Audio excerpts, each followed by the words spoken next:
All right, here we are live on YouTube again with my friend Walker. And we're here to tell you about how Scarborough is coming along. Yeah. How have you been, Walker? I've been good. Very, very busy, but in a good way, which is nice. How about you? What have you been up to? Also busy, kind of trying to move into a new job. So I interviewed for a job yesterday and hopefully an assistant editor position as well. So yeah. That's exciting. Well, yeah. What about you? Yeah, I've been working, doing part-time at this one job, and then spending most of my other time working on Scarborough and this animation, which took a lot of effort. But then we've kind of had a break. We finished shooting the animation, like two. It's been like 2 weeks now since we shot everything, and we shot it over the course of 2 weeks, 2 weekends, so 4 days, 4 days of shooting, and we got like 2.5 minutes of footage for 4 days. Oh my gosh, that's crazy. Animation, which is still a lot. Like, I'm very happy with the amount. Yeah. 2.5 minutes is still a lot for animation. Yeah. Is that how much you wanted to get done, or how much were you planning? Yeah, we got everything we planned for. We all the I mean, we had to sort of on the first weekend, we had to sort of reassess how we were thinking, because I think we originally wanted a lot more shots than we ultimately got, but in the end, we got all the scenes we needed, and it, I think, worked better doing it more. I don't know. We didn't get like a lot of coverage the way you would get doing live action, where you'd go in for a lot of close-ups or over-the-shoulder kind of stuff. But you didn't necessarily need it as much for the animation. I think it works as slightly different. It's more it's kind of more theatrical, that you're kind of seeing it in the stage. But I think it worked well for what we were going for. And overall, yeah, I'm very, very happy with how it turned out. That's awesome. What like scene or image or moment are you most excited about that came out of it? Well, there's this one scene. There's this flying scene, because the whole animation is about this sort of story between this boy and this dragon who he befriends, and their journey as the boy grows up and gets old. And there's a scene that we did. It was the last shot we did, which was this flying scene where the boy's on dragon's flat back and they're flying through the sort of sunrise, sunset background. And it was very, obviously because it was flying, it was very complicated to animate, because we had to just sort of attach this extra armature wire to the tail of the dragon, and then have that held off screen. And so it looked like the dragon was suspended in midair and flying, and then you could animate the wings flapping and the boy moving. And then slowly we have, because the whole thing was done, there's these glass screens that you could put like forest or clouds on, so it gave it a sense of depth. So then you'd slowly move the clouds across as the dragon would flap its wings to artificially make it look like it was flying, even though the dragon was just staying in one place.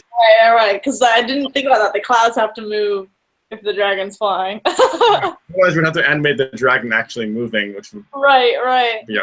Wow. But I think it ends up. I think looks really good. You can see the animations. Actually, there's an assembly of just the shots we did on YouTube and linked on the Scarborough Facebook page. Oh, okay, cool. I haven't gone. Where anyone would like to check it out. Yeah, I definitely will. That's awesome. Yeah, that was definitely that shot was, especially since it was the last thing we did, and we'd finally, by that point, I think, understood kind of the process. Because it took a while. The first weekend was great. It was still figuring out time-wise, like what to expect, like how long shots would take, like what the workflow in terms of working between lighting and then actually coordinating the shots, because some of the shots we need to have light changes or something, so you have to like really time it out and do all this. Okay, we'll have 4 frames, and then you start to dim this light, and you have to, this dimming of this light has to take 10 frames or something, and you have to really plot it out. And it was really hard to translate that into seconds. Like, you're like, like when you're watching an actor perform and you're like, oh, he turns his head too soon, or like, oh, I want that pause to be longer. Like, translating that into how many frames that is. Yeah. Did you break down, because we had recorded oh, and by the way, this is one of the puppets that I cool. There's a few. There's an young boy and old man. Got it. Awesome. But Yeah, so we had to, because we recorded, there's a voiceover that will ultimately be re-recorded, but we recorded like a demo version of it first. And so you could break down like, okay, so this line in the voiceover, which is supposed to incorporate this action, like the line about flying, it's like, you know, and then they flew through the clouds and blah, blah, and it continues on. And timing that line, it took the actress just like 10 seconds, let's say, to say. And so you're like, okay, action has to be at least 10 seconds. We have to have at least 10 seconds of footage for that. And so then how many frames is that? 'Cause we're shooting actually 12 frames per second instead of 4. Because then you can just double it in post-production. So then it will act as if it's 24. Interesting. But just be 12 frames. And also it's a little bit more jagged than if you did 24 frames, but it still looks good. Yeah. It looks like stop motion. Yeah. Yeah. And then you have to do the math for figuring that out. And then specifically, if you want specific moments to happen, like let's say I want them to, you know, the boy to cheer while he's flying on this specific line. So it's like, okay, so then it has to be 5 seconds into the 10 seconds. So you have to make sure then that moment happens at the 5-second mark. If you want it to line up. Right. Wow, that's crazy. Yeah. I kind of want to like see if I can watch it and screen share real quick. Like, is it really long, the video that you guys have? I mean, it's like 3 minutes. The very beginning is just narration and like some text, because the animation doesn't start coming in until sort of a minute into the story. But if you skip to like a minute in, then there's some animation. Yeah. Maybe we can make this work. I don't know if we can, but it'd be cool to look at it and kind of know what you're talking about. Is this you said there was a YouTube link? Yeah, and if you go to the Facebook page, there should be a little bit ago. There should be a YouTube. I don't know, somewhere there. No worries, we'll find it. I see like some making of videos. I mean, it was a link. It wasn't like a video that I uploaded to Facebook, so maybe it would be a link to the YouTube account. Okay, gotcha. And maybe if you go to the fundraising page, then there's a link on the fundraising page to the animation also. We'll try that.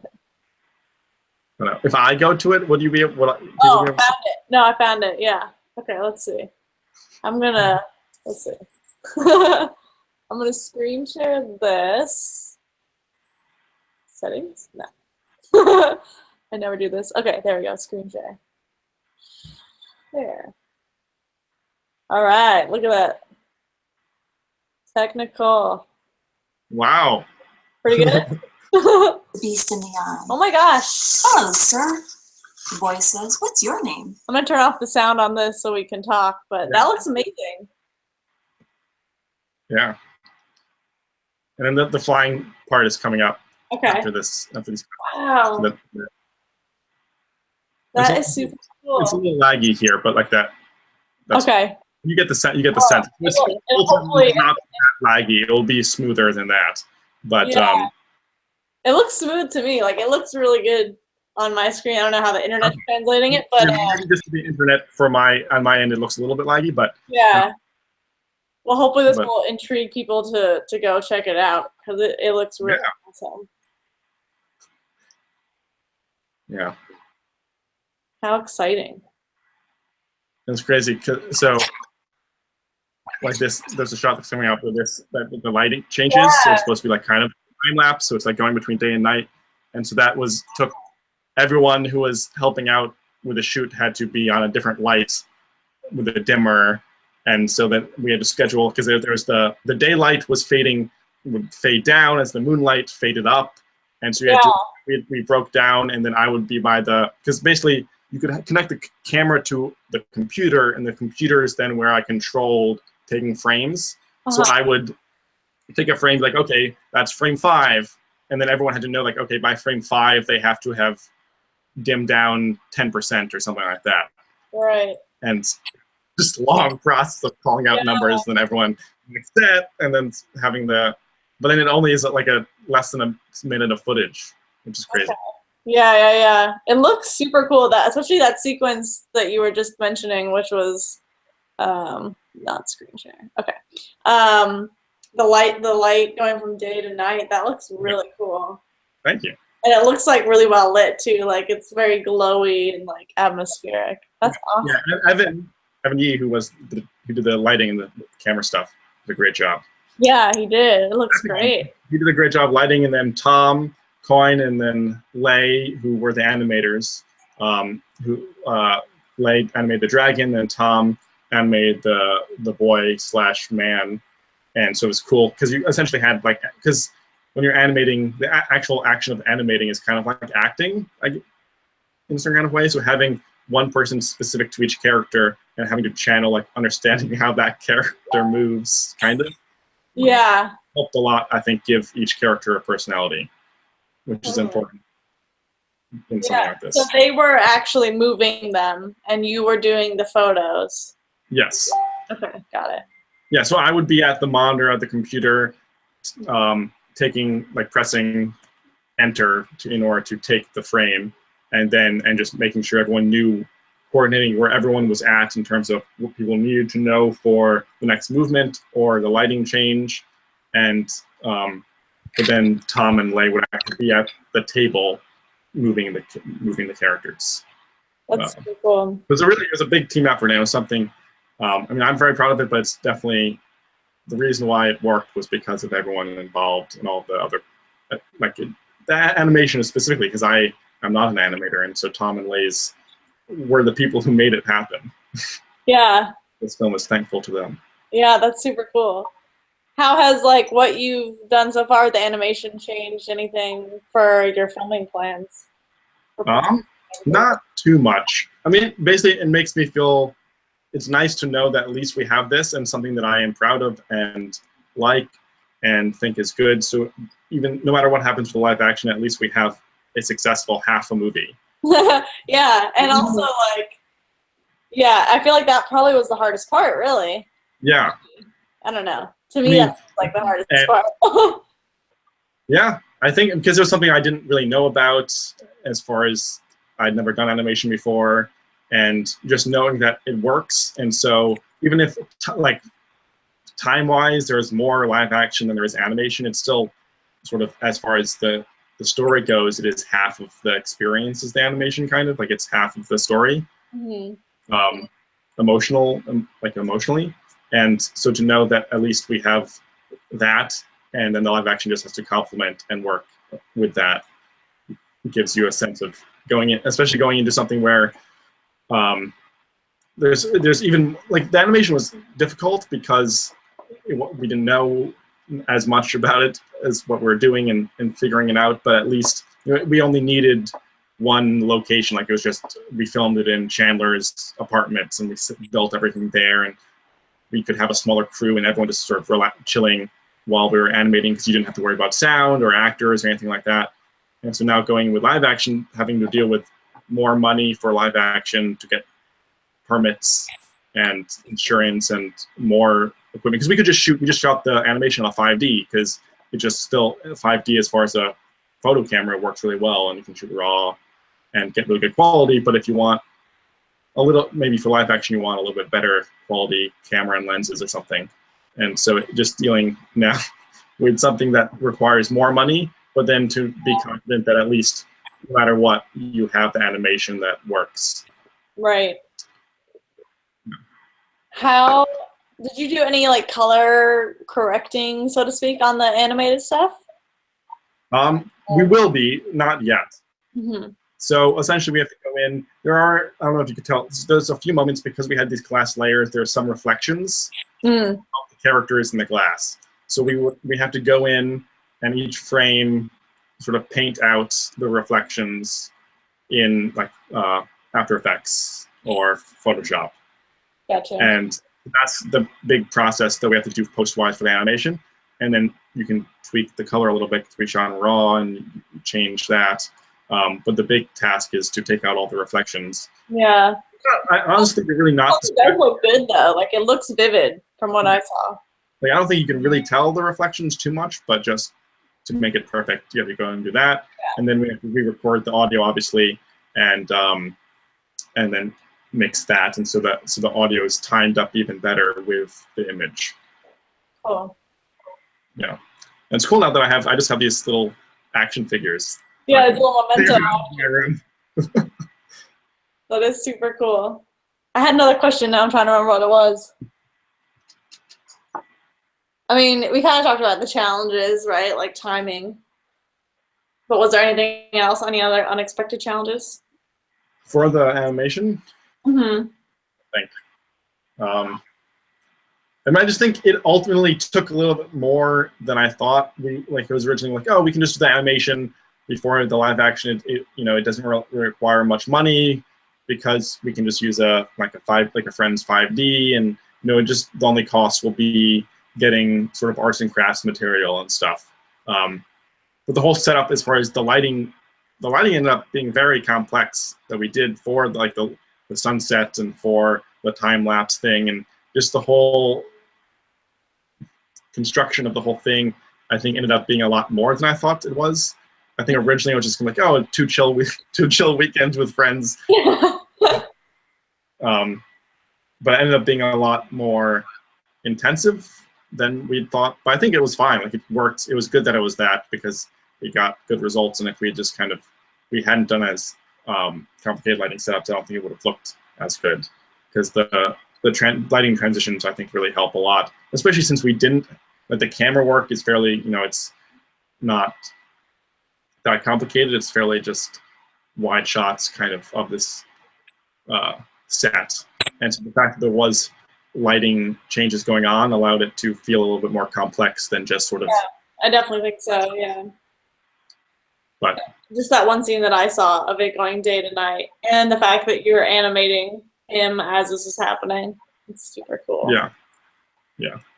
I think what I was going to say was that it was smart to do the animation first, also because, I feel like that would be an easy thing to do, to plan to do after principal photography, and then end up sitting on and kind of not getting done. I don't know, maybe that's just me, but so, because especially with principal photography, there's so much that goes into it, and after you shoot that, you're going to be tired and yeah, you're just kind of done now. Be done with it and have gotten through it and don't want to plan the whole animation again. Totally, yeah. Totally.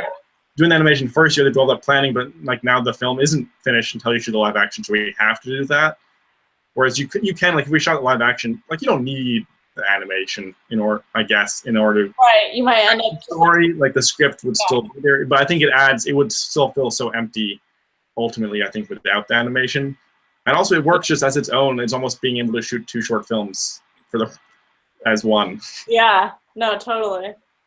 No, I think it gives you great, proof of concept and proof of execution. You can be the fact that you did the hardest part, if I was going to back something, I'd be oh, I wonder if they'll go through with this animation, Yeah. But to prove that you already did, that's great. It kind of makes it stand out because there's not as many short films that are, I think, half and half. Mm-hmm. And so to show, to have it be oh, it's this short film, and especially being a short film kind of about divorce or about family, or a family drama, isn't as catchy of a genre or story as some others that you could do, and might seem boring to some people, but adding in the sort of animation, I think, helps. Hopefully is helping with the crowdfunding, make it seem a little bit more unique, or oh, it's that film that has that cool animated children's story in it, in addition to the stuff. Totally. And how is crowdfunding going? It's going well. The campaign is up and active. You can all go to...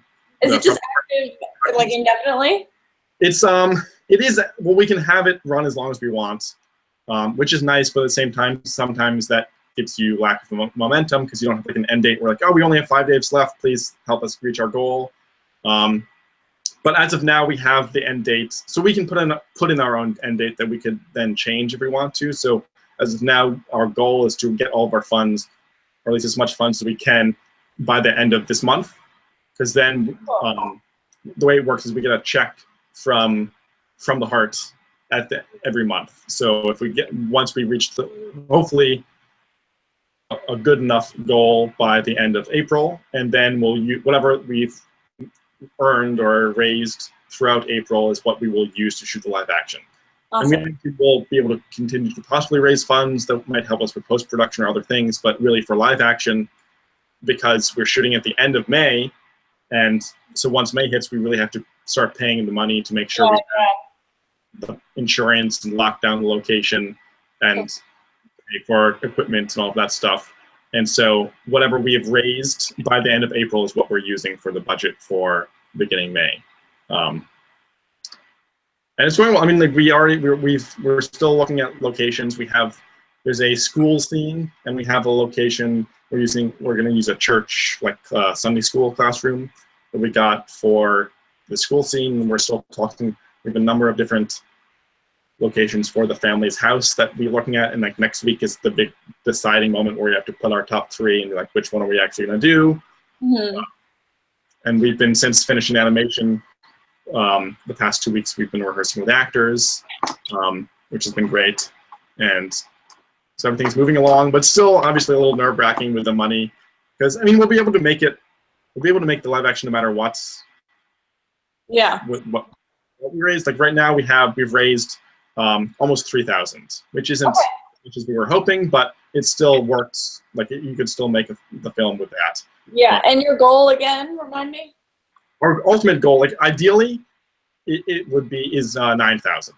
Okay. Which is a lot more than we currently have, but that would allow us to actually pay the crew, right, and be a lot more professional and get like all the elements that we would want to make sort of a fully realized production where the crew is paid, and we can get the more expensive location or the more expensive camera or something like that. But the film is still manageable. We're hoping if we get to like 4,000 or 5,000, then that is very doable, and we can still, that allows us to pay for insurance and get a good location, and then maybe we'll have to get maybe not use get Alexa or something like we'll use instead, like an A7S, which is still a good camera but not as expensive as like a big Alexa camera. Or like a location, we have a possible location we could get for free, but it's much smaller and maybe not as ideal. So we could shoot there, and it would be fine. It would still work and be a good movie. But if we reached our ideal goal, then we'll be able to get the even better location, and make it. But I think it's all a balancing act of realizing that if you want to make something, you have to make it no matter what, and to try for your ideal situation, but then be able to still make a good film with whatever resources you have. Yeah. I think there's definitely like different skill sets involved in both. Being able to make something out of very little is definitely under appreciated. I think that's cool. It's hard. That's the worst. Obviously, fundraising didn't have to be a thing you did to make. It sucks to offer, like, I'm working on something where I have to offer people like really low rates, and I feel terrible. It has nothing to do with how much I value people's time. It's just like, we got to get this thing made. And that's the thing with movies, is even more than other things, it just costs so much money, and you need even like crazy micro budget feature films, like $1 million for a feature film. Budgets these days are so much money. I'm like, when I say micro budget, I mean $100. Like I'm buying a pizza. and it would be great if you could just make these movies and not have to raise money, because obviously it's hard to ask your family and friends to give you their money to make this over and over again too. Not necessarily make any money. The best hope would be that you make a really good quality film, and it maybe does really well at festivals and gets good word of mouth out there, so then you can use that to then raise money to make a feature that then you could probably sell. But like short films, usually obviously you can't sell them, but so I make a short film, but it's still a great way to showcase your, like, it's a proof of concept kind of thing, or to showcase that you have the ability to make something more. But even a short film costs so much money. It's crazy. Like so many of the short films, I think, that go on and screen at like Sundance or something, they have budgets of like $20,000, or even there's probably short films made for like $60,000, which is so much money only for like 10, 15 minute thing. Yeah. Someone was recently telling me they made a feature for a micro budget of $75,000, and I was thinking to myself, like, damn, Gina, that's so much money. Like, and it's like probably not, but like, if I could raise 10 grand for, well, yeah, for a short or a feature, I'd be like, I would probably like, that was, you know, a lot considering. It's just crazy. And like the industry itself is pretty, like, as far as like, you know, it's such a wealthy industry, you know, like there's just so much money in like, you know, the blockbuster side of things and the commercial side of things that like people's rates are just so high, like rates are just so high, you know, it's crazy for independent. You really want to get a good, like, let's say professional sound mix or really good professional color grade or really good on set audio. If you want to hire the professional people, then they have like rates that are, you know, $500 a day or something, which is much money. But obviously it's worth it. They're very talented, and it's partially just the industry is like the movies, like the big, if you have a budget, you can pay them that much money because movies, the big budget movies make so much money. Right. But then you kind of have to just like learn to do it all by yourself, good quality wise, or not necessarily by yourself. Find people who are willing to do it and help you out because they want to help you and just make the check. A lot of people these days wear many hats because it's the only way to get it done. Yeah, it's true. So we do have one question on YouTube. Somebody asks, do you edit the voiceover to be consistent with the animation or so that it times up correctly, or is this up to the voice actor? What we did, so basically we recorded the actress saying the narration and just let her do it at her own pace. And then we use that as a template for timing out the animation, so hopefully the shots, the visual beats would match up with the audio beats. But sometimes it doesn't always quite work, because it's still, I didn't want it to be like too structured, and I still wanted the animators to be able to kind of take the characters at the pace that they wanted to. And so sometimes it doesn't match up exactly. So right now the audio that's in the background is matched up as best as you can. Like you would compress a little bit some moments, you would cut out some pauses or something, or line things up. So it's better than what it would have been just plopping it underneath. But at the same time, there's still some moments where maybe the actress is starting to say an action that hasn't happened yet, or there's an action and she finishes it afterwards and it's a little bit off. And so, but this is really just as like temp, like right now the audio that's underneath the animation is kind of just to allow you to watch the animation, be able to listen to like, okay, this is the story that is going to be underneath this animation, but eventually we're going to re-record the actress where she's actually being able to watch the animation, and so she can time her response a little bit more to the live action, well, not live action, but to the visual action. Yeah. Awesome. Very cool. Well, do you have anything else that you want to mention to people? Yeah, sure. So we, the fundraising campaign's been up for a few weeks, and we're still trying to get as much as we can through the end of the month, through the end of April. So that's another, 2-3 weeks.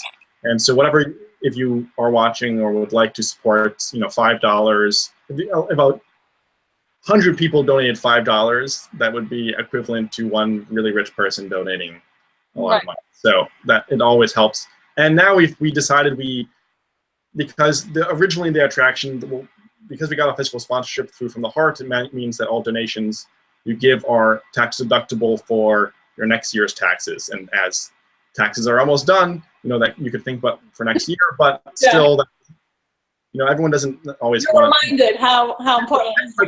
And also like $10 or $5 or $25 that's not going to do that much for your tax write-off next year. So we decided to so we updated the campaign, and so now if you donate certain amounts of money, you can get certain other rewards. So we have now, what is it? One sec, let me. So there's like different levels now. So like if you donate, I think, is it 25 or $50, you get. One second, bring that up. So if you donate 25 or more, you obviously will ultimately get a copy of the finished product. Plus, you get a really nice thank you card from Chandler and I, where we express our deepest love. And then if you donate $100 or more, you get original artwork that some of the storyboards I've drawn, that if you go to the website, you can see some of the colorful storyboards I've drawn, and you'll get a copy of that with a signature along with the letter and the finished film. And then if you really are generous, obviously, with the 500 or more, then you get, we're doing, our animator Tom is making these 3D models, 3D printed models of the dragon. Oh, cool. Figures that you can get original copy of that. Awesome. That's right now, I mean, right now the dragon is kind of in disarray because we're now turning, so this is the dragon that we were using in stop motion, but now we took out the skeleton. So this was the skeleton of the dragon. Oh, wow. Because it has all the wire frames that allows you to move it, and it stays in shape for the animation. And so this was originally covered with this. So this was the skin, so it didn't look just like a wire frame. But we took out the frame, so now we can fully stuff this and turn the dragon into a stuffed animal. Awesome. And in the live action, the kid will be able to play with. But it's still not, as you can see, it's not quite finished. It's a little still in the Well, that it will actually be the same one, not like a duplicate, though. That's kind of cool. Yeah, and so it'll be the same kind of fabric and stuff, and a little tweaks will need to be made. But essentially, this, or what you saw, the head fell off. Obviously, it still needs to be sewn more to finish the stuffed animal. But that's hilarious. As you get a sense from that, and what you saw from the animation earlier, there's going to be a replica of that dragon that's 3D printed in one of those nice little 3D printers with plastic that you can receive a little dragon action figure. Super cool.